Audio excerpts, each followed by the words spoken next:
Ebibuga ntokobye negomba naye nze zimudinalayiro butaddayo.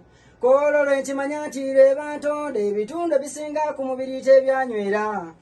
Era kati wondabira kati noonyagalagiza abantu nze mbitwaleyo mbitereze. Naddala bino bisamusoni ebisatu ngambi byandabye ennaku k'olwalo. Nasanga akawala nga keeteze n'ekeegombo lwakagamba katekagaana. Nenoonya loogi nkatwaleyo twesanyuse naye ekibiizo nangamba okinge. Kwe kukatwala mu zimudi mu busiisira obweyonze kanjawula ebyangendye. Kumbe kazze n'ebboyo olwatulaba teyalinda n'ayiiya pulaani y'okutukwata.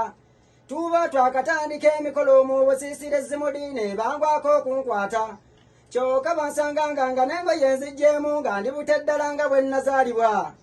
Kwe kufubutuka ekikumi nga sambadde naye era bisamusoni ebyankwasa olwadduka beewuubanga bwewuubya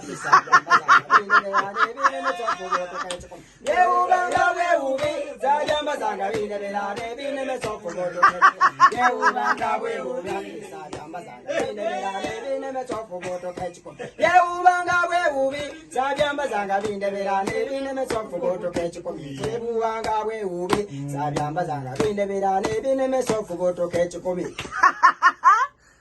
Beewuubanga bwewuubi byewubavaawo oyongerema beewuubanga bwewuubi zabyambazanga bindebera n'ebinemesa ofubutuka ekikumi. Tusaba ekisonyiwa Omukama olwaleero naye tusaba olunaku olwatwetonde ofundwako kaloba. olabye omuziki bw'ogenze n'obugumirira nnyo mu byewuba bwewuubi